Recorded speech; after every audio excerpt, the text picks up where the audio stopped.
नमस्कार, मी मिलिंद खांडेकर आणि आपण पाहता पैसा पाणी. पैसा पाणीमध्ये आज आपण चर्चा करणार आहोत रुपयाबद्दल. बघा, क्रिकेटमध्ये एक म्हण आहे, नर्वस 90s. म्हणजे जेव्हा बॅट्समन 90 स्कोर करतो आणि सेंचुरीकडे वाढतो, काही वेळा तो नर्वस होऊन आउट होऊन जातो, त्याची सेंचुरी लागत नाही. यालाच म्हणतात नर्वस 90s. मात्र इकडे रुपयाबद्दल उलट होत आहे. रिझर्व्ह बँकचा प्रयत्न आहे की या नर्वस 90मुळे 100 होता कामा नये, डॉलरची किंमत ही 100वर जाता कामा नये, त्याला त्याच्या आतच रोखण्याचा प्रयत्न होत आहे. आणि म्हणूनच जेव्हा रुपया डॉलरची किंमत जी आहे रुपयामध्ये ती गेली जवळपास 97 गेल्या आठवड्यात, तर रिझर्व्ह बँकनी डॉलर विकले जवळपास 4-5 बिलियन डॉलर्स एवढे विकले त्यांनी बाजारामध्ये.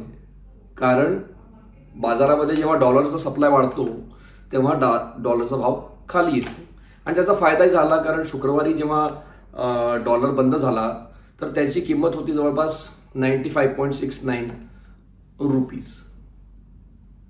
तर प्रश्न असा आहे की मग आता रुपयाची सेंचुरी होणार की नाही होणार. आणि सेंचुरीबद्दलच बोलायचं झालं तर मी पण एक डबल सेंचुरी केली आज.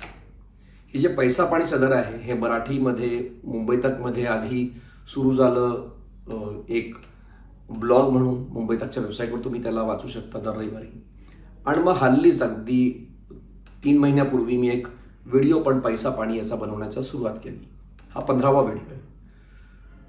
मात्र याची सुरुवात मी हिंदीमध्ये केली होती. हिसाब किताब या नावाने एक न्यूजलेटर लिहायला सुरुवात केली होती लिंक्डइनचे.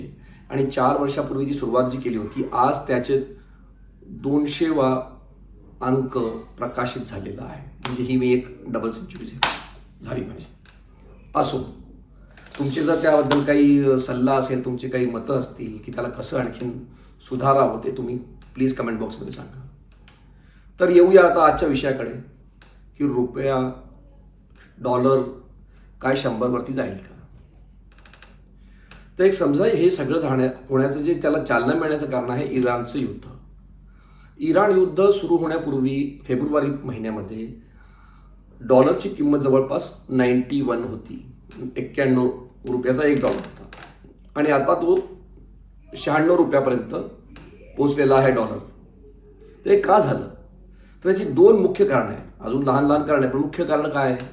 पहिली गोष्ट अशी आहे की क्रूड ऑइल, म्हणजे ज्या क्रूड ऑइलवरनं आपण डिझेल आणि पेट्रोल बनवतो, त्याची किंमत युद्धापूर्वी होती जवळपास $70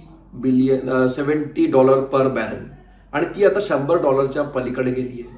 त्याचं कारण असं आहे की जेव्हा देशामध्ये क्रूड ऑइल येतं ते पूर्ण 85% जे येतं ते परदेशात नाही येतं.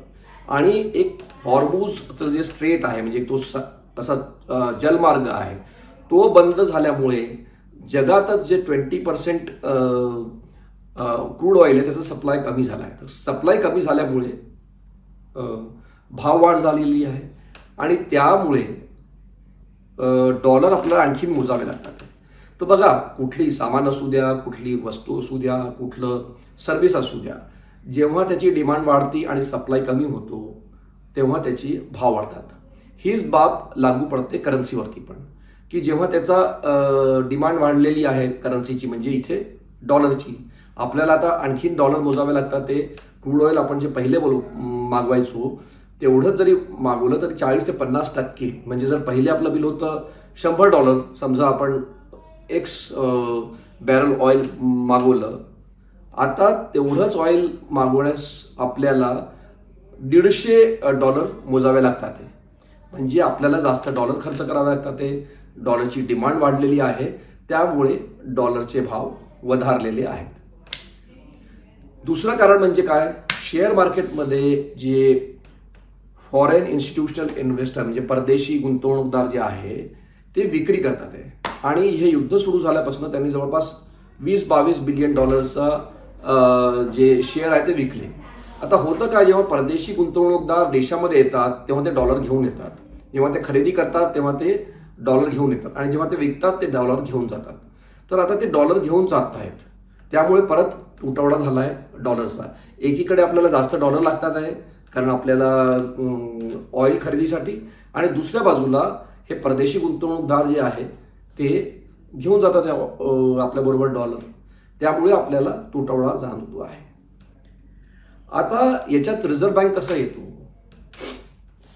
बघा. असं आहे की रिझर्व्ह बँककडे एक जसं म्हणतो आपण परदेशी चलनाचा एक साठा आहे, म्हणजे फॉरेक्स रिझर्व्ह आहे. आणि युद्धापूर्वी हा जो रिझर्व्ह होता हा जवळपास $730 बिलियन एवढा होता आणि आता तो आलेला आहे $688 बिलियन वरती, म्हणजे जवळपास $40-42 बिलियन तो कमी झाला आहे. आता का कमी झाला आहे त्याचं एक कारण असं आहे की रुपयाला वाचवण्यासाठी रिझर्व्ह बँक बाजारात डॉलर विकतोय. ते डॉलर का विकतोय? कारण डॉलर विकल्यामुळे मार्केटमध्ये आणखीन सप्लाय वाढतो डॉलरचा आणि भाव कमी होतो. जसं गेल्या आठवड्यात मी तुम्हाला सांगितलं 97 पासून तो जवळपास 1-1.5 रुपयांनी खाली आला. तर रिझर्व्ह बँक डॉलर विकून त्या रुपयाला वाचवतोय. मात्र एक लक्षात घ्या की हा जर आपण असा साठा खर्च करत राहिलो डॉलर म्हणजे रुपयाला वाचवण्यासाठी, तर आपला साठा किंवा आपला जो रिझर्व्ह आहे तो कमी होत जाईल. आणि आत्ता आपल्याकडे जो हा साठा आहे त्या साठेचा अर्थ काय आहे की आपल्याकडे जवळपास 9 ते 10 महिने जरी आपल्याकडे $1 नाही आला परदेशातनं, तरी जे सामान खरेदी करायची आपल्याला परदेशातनं, जे डॉलर आपल्याला चुकवायचे, ते 9 ते 10 महिन्याचा साठा आपल्याकडे आहे. आता हा जो साठा आहे आपल्याकडे याचा अर्थ काय झाला की आपण जर रुपयाला वाचवण्यासाठी ते डॉलर खर्च करू, तर उद्या आपल्याला जेव्हा डॉलरची गरज पडेल क्रूड ऑइलला खरेदी करायसाठी, सोनाला किंवा इलेक्ट्रॉनिक आयटमसाठी, तर ते कुठून मिळणार. म्हणून साठा वाचवण्याची गरज आहे. आणि हा सल्ला जे फायनान्स कमिशनचे अध्यक्ष आहे अरविंद पनगडिया, पहिले ते नीती आयोगाचे उपाध्यक्ष होते आणि ते सरकारचे फार जवळचे बनतात, त्यांनी रिझर्व्ह बँकला असा सल्ला दिला की तुम्ही हे 100 रुपयाला डॉलर होईल हे एक सायकोलॉजिकल तुमच्यामध्ये प्रेशर असू नका देऊ, त्याला पडू द्या, आज जेवढा पडतो तेवढा पडू द्या, लेट मार्केट डिसाईड. कारण उद्या जर युद्ध संपलं, तेलाचे भाव कमी झाले, परदेशी गुंतवणूकदार आले, तर हा रुपया परत चढेल, म्हणजे परत मजबूत होईल, डॉलरचे भाव पडतील. तर हे मार्केटवरती सोडून द्यायला पाहिजे. मात्र रिझर्व्ह बँक काही पनगडियांचं ऐकत नाहीये. त्यांना रुपयाला 100 वरती जाऊ द्यायचं नाहीये आणि ते बरोबरही आहे. कारण बघा जेवढा म्हणजे डॉलर महाग होत जाईल, आपण जे काही सामान मागवतोय परदेशातनं ते आणखीन महाग होईल. उदाहरणार्थ अजून पेट्रोल डिझेलच्या भाव वाढवावे लागतील. म्हणून एका प्रकारे महागाईला जर कंट्रोल करायचं तर कुठे ना कुठे आपल्याला त्या डॉलरचा रेट पण कमी ठेवावा लागेल. एक राजकीय कारणही आहे याचं. राजकीय कारण काय आहे की भारतीय जनता पक्षाने जेव्हा काँग्रेसचं किंवा UPAचं शासन होतं त्यावेळी खूप खिल्ली उडवली की रुपया पडतोय. तर आता ते 100 वर जाईल तर आणखीन त्याचा पॉलिटिकल इश्यू होईल. म्हणूनही एक कारण आहे की याला 100च्या पलीकडे जाऊ द्यायचं नाही, त्याला अलीकडेच थांबवण्याचा प्रयत्न आहे. पण प्रश्न असा की आपण किती दिवस रुपयाला थांबवू शकतो. तर बघा 1991 साली आपण एक बेंचमार्क बघतो, कारण त्याच वेळी लिबरलायझेशन झालं, इकॉनॉमिक रिफॉर्म्स झाले देशामध्ये. त्यावेळी एका डॉलरची किंमत होती 17 रुपये आणि आज आहे ती 96 रुपये. तर जर ॲव्हरेज बघायला गेलं गेल्या 35 वर्षामध्ये जवळपास 5% याचं डिप्रिशिएट करतोय, म्हणजे डॉलर वाढतोय. तर असा अंदाज आहे की जर याच रेटनी रुपया पळत राहिला, जे गेल्या 35 वर्षाचं ॲव्हरेज आहे, तर 2027 साली किंवा 2028 साली रुपया 100 गाठू शकतो. अर्थात रिझर्व्ह बँकचा सरकारचा प्रयत्न असणार की 100 होता कामा नये, मात्र ती होऊ शकते येत्या 1-2 वर्षात, अनलेस आपल्या देशामध्ये खूप परदेशी गुंतवणूक वाढून गेली, ऑइल प्राइसेस खूप कमी झाले, तर परत आपण 100ला टच करून किंवा 100च्या खालीही राहू शकतो. तर पैसा पाणी आज माझ्याकडनं एवढंच. जर तुमचे काही प्रश्न असतील या विषयावरती तर प्लीज तुम्ही कमेंट बॉक्समध्ये टाका. माझा प्रयत्न असणार आहे त्याचं उत्तर देण्यासाठी.